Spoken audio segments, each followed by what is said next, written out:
bloqueio dos recursos que ele tem nos Estados Unidos, bloqueio de bens que ele tem nos Estados Unidos e muito mais. Mas isso é apenas o começo. Ele será impedido de transitar por qualquer país signatário do Tribunal Penal Internacional por crimes contra a humanidade. Continuarei até o dia em que Alexandre estiver atrás das grades. O próximo secretário-geral do governo Trump está com a missão de iniciar o processo de condenação. Mas o tempo dele está curto. Bom, estamos vivendo, voltamos a viver um dos momentos mais sombrios da nossa história democrática. Subo aqui na tribuna hoje não só para mais uma denúncia, essa é a última, mas não para dizer que após 8 de janeiro, aliás, para dizer que após 8 de janeiro trabalhei muito nas investigações e nas obtenções de documentos comprobatórios. São tantos crimes que não se conseguiria colocar todos aqui, principalmente falando no plenário. A gravidade das perseguições políticas, crimes contra a humanidade, tortura, censura, a destruição da nossa Constituição. Tudo sob a liderança do Alexandre de Moraes e sua equipe, inclusive, que responderão criminalmente por obedecer ordens ilegais, mesmo sabendo que uma ordem veio determinada pela Justiça. Isso encontra na Constituição. Entre o dia 8 e 11 de janeiro de 2023, quase 1.000 brasileiros, de forma arbitrária, foram presos. Entre eles, homens, mulheres grávidas, a relação está toda aqui, mulheres grávidas e até crianças, muitos também idosos, com idades avançadas, em condições vulneráveis, todos jogados no mesmo espaço, sem qualquer separação ou respeito à dignidade humana. Essas práticas desumanas configuram crimes contra a humanidade e violam tratados internacionais dos quais o Brasil é signatário. Essas pessoas foram presas sem o devido processo legal, sem acusação, sem provas e milhares de outras violações. Em sua quase totalidade, eram apenas brasileiros que estavam ali exercendo a sua liberdade de expressão e manifestação de opiniões, conforme é permitido pela nossa Constituição. Famílias foram destruídas, brasileiros foram torturados, vidas foram ceifadas por uma repressão que se tornou a marca desse período autoritário. Falo também como senador da República que desde o dia 8 de janeiro de 2023 tenho sido, é notório, alvo de diretas perseguições do Alexandre de Moraes. Antes, nunca um senador da República teve seu gabinete invadido, sem o devido processo legal e sem comunicação ao Congresso e sem autorização da Procuradoria-Geral da República e sem qualquer fato determinado, ou seja, ache qualquer coisa. Minha residência foram violadas, minha liberdade restringida e até hoje sou alvo de ações abusivas e ilegais. Toda hora meu nome é incluído em inquéritos, cada um mais absurdo que o outro. Minhas redes sociais ainda estão bloqueadas e foi a segunda vez. E sempre quando eu publicava provas dos crimes do Alexandre, porque eu não fazia denúncia sem ter provas, ele então determinava a retirada das minhas redes sociais do ar. Meu salário foi suspenso, também uma violação da Constituição, porque salário é inviolável, não só para senadores, mas para todos os brasileiros. E a motivação foi atingir também a minha família, porque eu sou um provedor. Então ele quis que a minha família também sofresse. Violou o artigo 53 da Constituição, mas não só comigo, mas com todos nós senadores e com os deputados federais.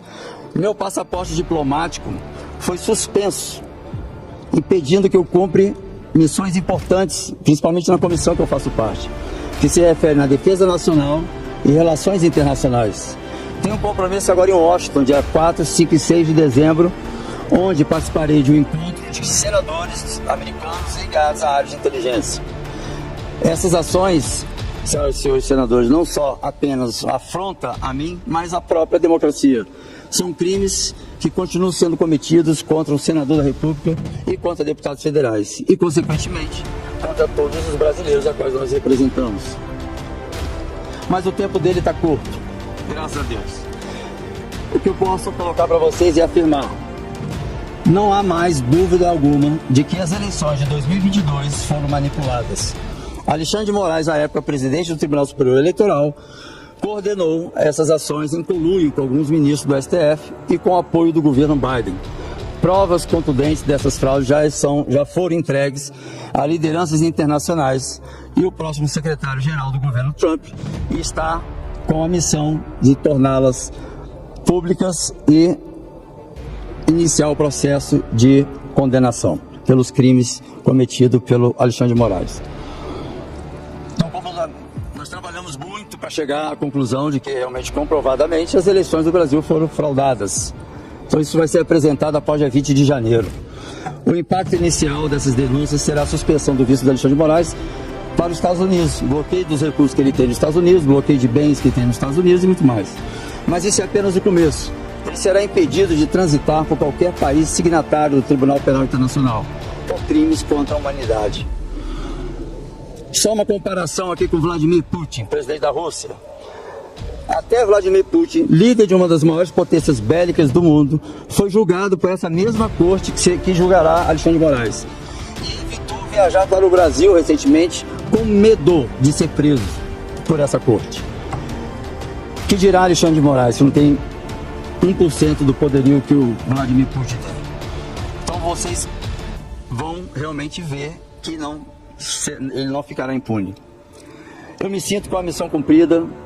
Denunciei os abusos, mostrei provas, fiz as denúncias nos tribunais internacionais, lutei contra as violações e levei a verdade para além das fronteiras. Apesar das perseguições, da censura, da retirada do meu salário, passaporte, continuarei até o dia em que Alexandre estiver atrás das grades. No próximo ano, a verdade irá à tona.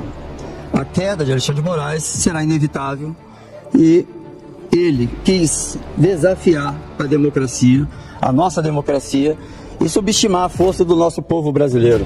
Mas a justiça, a união do povo brasileiro está chegando e nós vamos levantar o troféu da vitória já no próximo ano.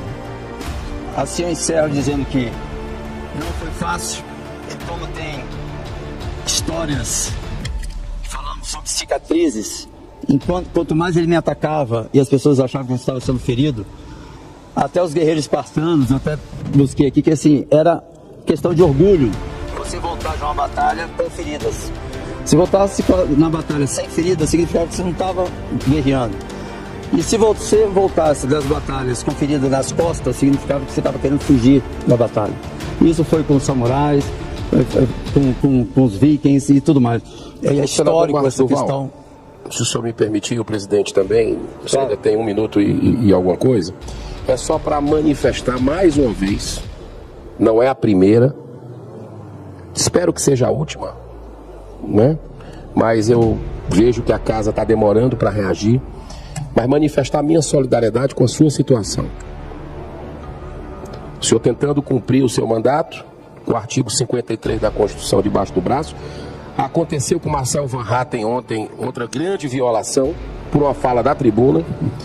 E o senhor, espero que possa viajar para cumprir a sua agenda parlamentar legítima nos Estados Unidos, em Washington, nesse grupo que o senhor faz parte de inteligência de informações.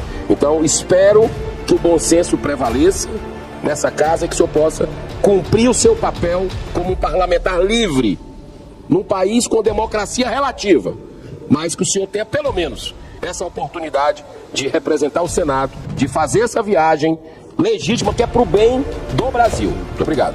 Eu que agradeço. Então, para encerrar, é só dizer também que Pacheco, o presidente Rodrigo Pacheco fez contato comigo, dizendo que hoje estaria despachando pessoalmente com o ministro para solicitar a devolução, ou desbloqueio, quer dizer, do meu passaporte. Espero que isso seja uma realidade, mas não acredito muito, porque o modus operandi deles é sentir prazer em ver os outros sendo penalizados.